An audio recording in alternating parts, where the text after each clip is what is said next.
Everybody, and welcome back to Loft Legacy. Today we're looking at the original 1984 version of Dune on 4K HDR that landed today. So I'm going to have a look at this and I'm going to compare it to this, which I actually forgot I had. I forgot I had because I've hardly watched it. It's such a bad transfer. It's unbelievable. It's really ugly. It's grainy. It's blurred. Castle communications were never great for this. What is good though inside,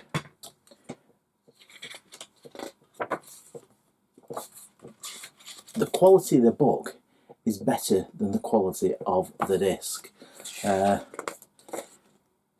which doesn't say much about the DVD. Pretty awful. I put it on today and it's barely unwatchable, so I'm really glad I invested in this. Let's get it opened. One interesting thing about it is this is a 15 certificate and 135 minutes long. This is a 12 certificate in the UK and 137 minutes long. Now, I need to look up what the classification was back in 1984 because I went to see this at the cinema and I would have been 11. And I love the movie, but slightly confused. My dad and I were a bit late, so we just got into the theatre, which was the old Unit 4 Classic, which later was the Apollo Cinema in Blackburn Town Centre. We got in the theatre just at the end of the Virginia Marsden monologue and sat through the film going, Spice? What are they on about, Spice? So, yeah, without any spoilers, the prologue, the monologue at the beginning is vital to understanding. I've never read the books. So I've not seen the new version. It is on pre-order, the 4K version, the 4K Blu-ray version, the new Denis Villeneuve version. I'll show you great things about. I just couldn't get to the cinema, what with family commitments and work and various other things in my life. I just sadly couldn't get to the cinema, so I can't wait for January. I think January the 11th it comes out, so that's on pre-order. And in the meantime, let's have a look at this 4K HDR version of David Lynch's 1984 classic, and I think it's a classic, Dune. So let's open it, and whilst Darren Locke on the fantastic Prog Review channel has got his Swissy knife, I've got his older brother Stanley, so let's very carefully cut that open.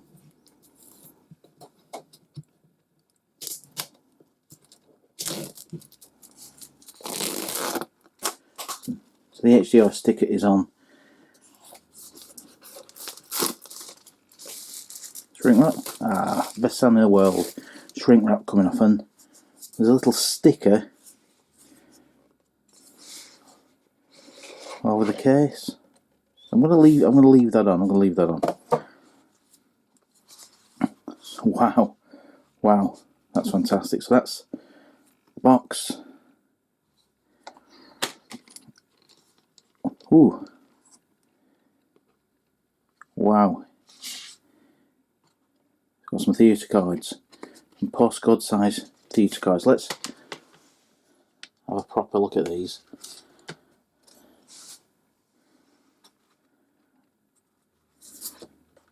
They are amazing. Wow.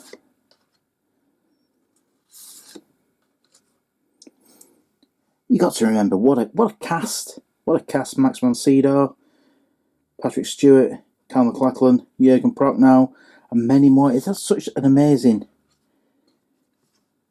cast, and an Arrow. I have it for this streaming service, so let's put all these back.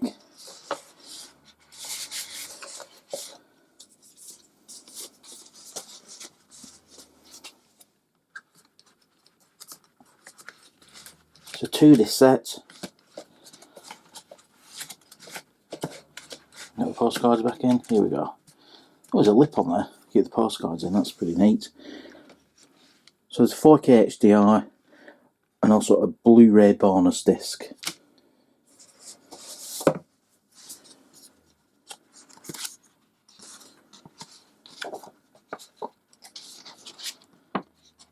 the original movie poster.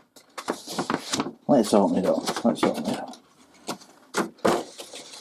It was a PG. It was a PG when I saw it at the cinema. So this, something probably a little bit larger, would have been up at the cinema in Blackburn when I went to see this. That's pretty cool. That really is. And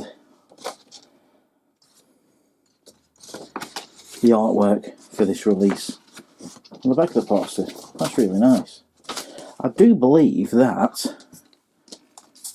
yes, it's reversible. Wow.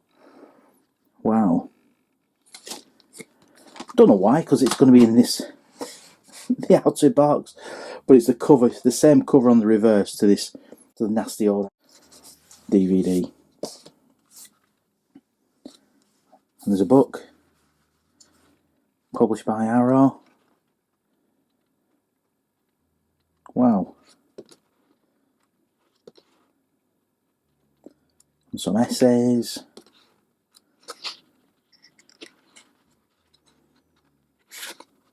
I'm looking forward to reading it. It does interest me the more I hear about the film. Was it production hell? Why did they try and shoot? Well, the studio tried to shoehorn a 2 and maybe 3-part story as Linda Hunt into one regular length film. 137-minute film. Crazy. When you think that Alejandro Jodorowsky, if you're interested, watch the documentary movie Jodorowsky's Dune.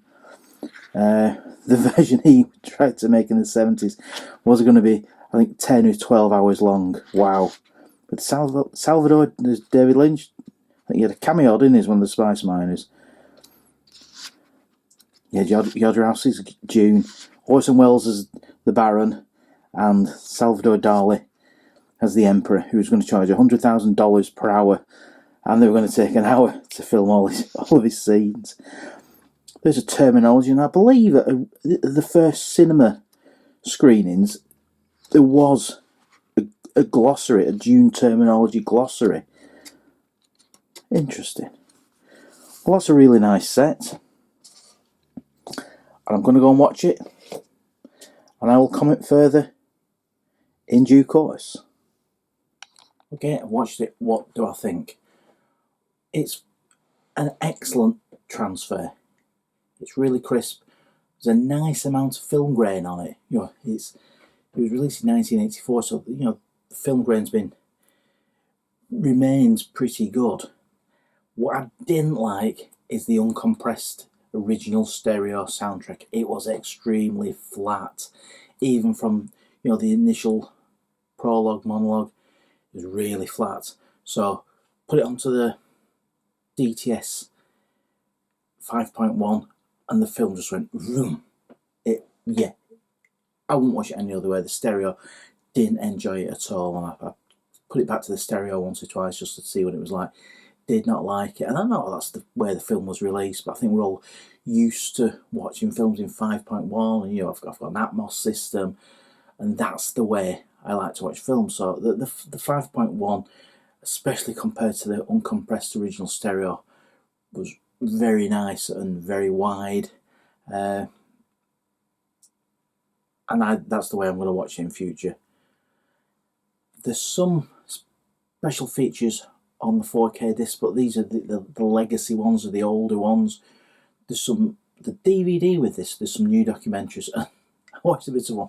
It's about Dune action figures, which I don't know if they were released or not in the UK. I never saw them as an 11-year-old who was into that type of thing then.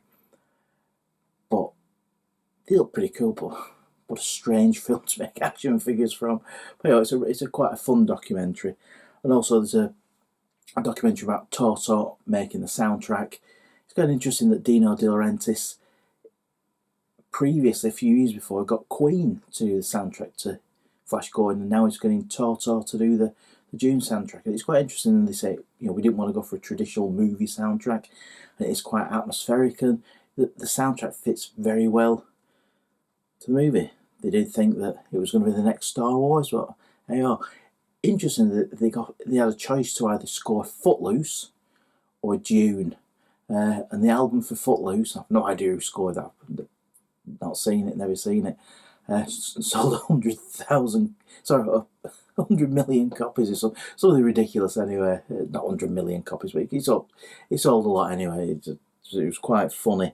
The disappointments of Toto to do Dune, but it's a great soundtrack and complements the movie. So recommended, yeah.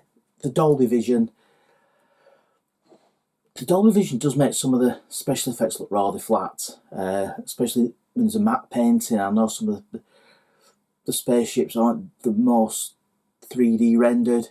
It makes things look rather flat. But when there's natural features such as the waves, any